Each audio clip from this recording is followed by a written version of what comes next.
ঘুরতে যেতে খুব ইচ্ছে করছে, কিন্তু হাতে মোটে একদিনের ছুটি, আবার অফিসে বেশি দিন ছুটিও পাওয়া যাবে না। আজ আপনাদের জানাবো তেমন কিছু জায়গা, যে জায়গাগুলোতে আপনি একদিনের মধ্যে সকালবেলা বেরিয়ে রাতের মধ্যে বাড়ি ফিরতে পারবেন। দৈনন্দিন জীবনের ব্যস্ততম রুটিনের মাঝে একটা দিন ছুটি পেলে মন একটু নিত্য নতুন স্বাদ পেতে চায় বইকি। সেই রকমই কিছু মন ভালো করা জায়গা আজ এই ভিডিওর মাধ্যমে আপনাদের সামনে তুলে ধরব। শান্তিপুর। শান্তিপুর নামটার সঙ্গে জড়িয়ে রয়েছে নিমাই সন্ন্যাসীর নাম। সন্ন্যাস গ্রহণের পর তিনি প্রথম পা রাখেনি শান্তিপুরে। বহুল পরিচিত এই জনপদটিতে রয়েছে অগণিত মন্দির। তবে কিভাবে যাবেন এই শান্তিপুর? শিয়ালদা থেকে সরাসরি ট্রেন রয়েছে শান্তিপুরে। সময় লাগবে আনুমানিক 2 থেকে 2.5 ঘন্টা। শান্তিপুর স্টেশনে নেমেই পেয়ে যাবেন টোটো। সেখান থেকে ঘুরে নিন আশেপাশের দর্শনীয় স্থানগুলি।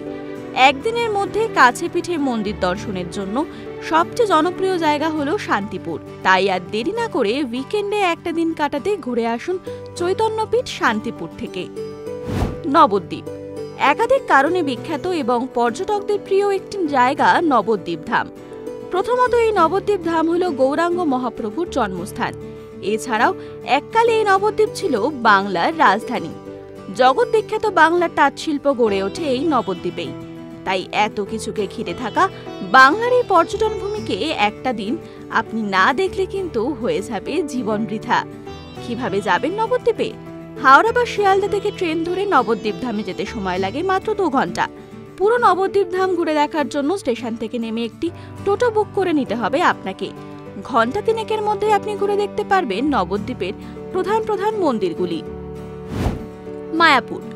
পৃথিবীর সর্ববৃহৎ মন্দির হল মায়াপুরের ইস্কন মন্দির। অল্প খরচে একদিনের মধ্যে ঘুরে আসতে পারেন মায়াপুর থেকে।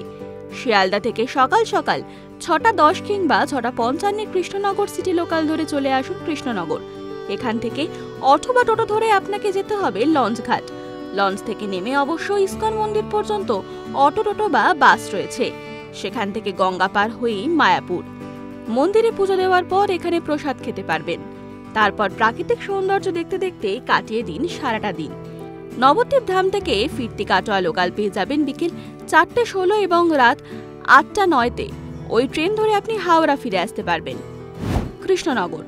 মহারাজ কৃষ্ণচন্দ্রের নামে নামাঙ্কিত শহর কৃষ্ণনগর।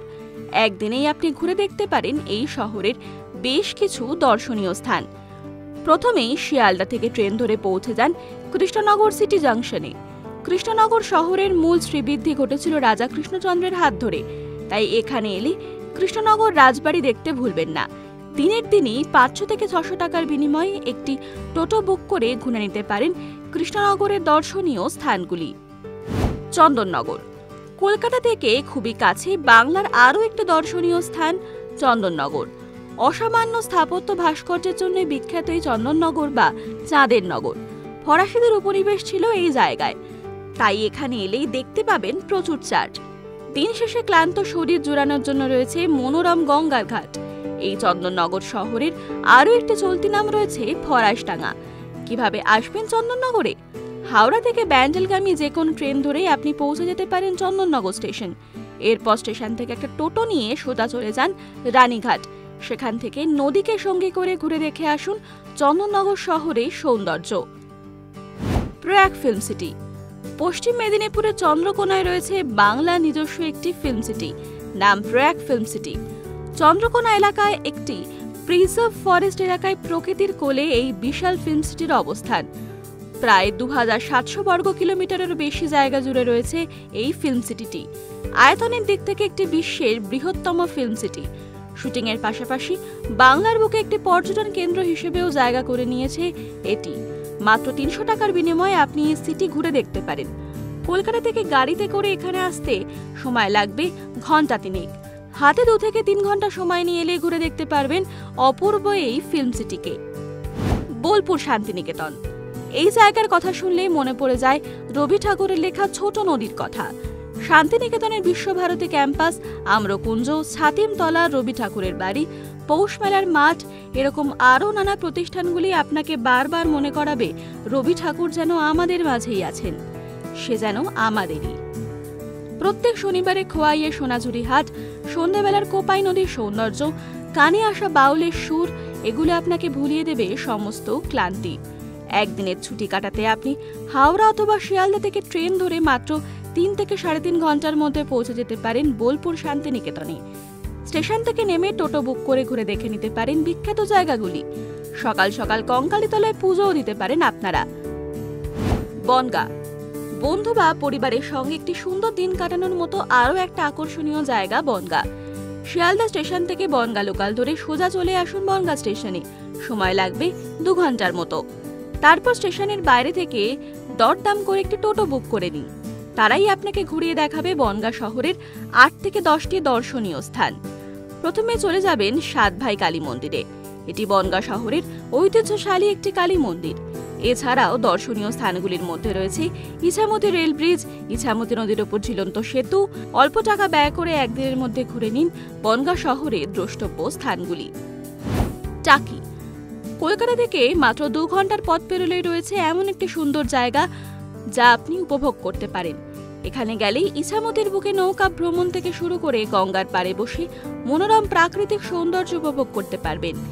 ইছামতি নদীর তীরে ছোট্ট একটি শহর টাকি। এছাড়াও এখানে রয়েছে বহু প্রাচীন মন্দির এবং রাজবাড়ি। টাকি যেতে হলে শিয়ালদা থেকে হাসনাবাদ লোকাল ধরে আপনাকে নামতে হবে টাকি রোড স্টেশনে। এখানে এসে টোটো নিয়ে বেরিয়ে পড়তে পারেন সাইট সিন উপভোগ করতে। একজনের আনুমানিক খরচ 1200 থেকে 1400 টাকা। দিন শেষে বেশ কিছু মধুস্মৃতি নিয়ে ফিরতে পারবেন আপনি। অম্বিকা কালনা, আপনি কি মন্দির দর্শন করতে ভালোবাসেন? তাহলে একদিনে ছুটি কাটাতে আপনার পছন্দের জায়গা হতে পারে বর্ধমান জেলার অম্বিকা কালনা। কলকাতা থেকে সড়ক পথে এই জায়গায় পৌঁছতে সময় লাগবে 2.5 থেকে 3 ঘন্টা।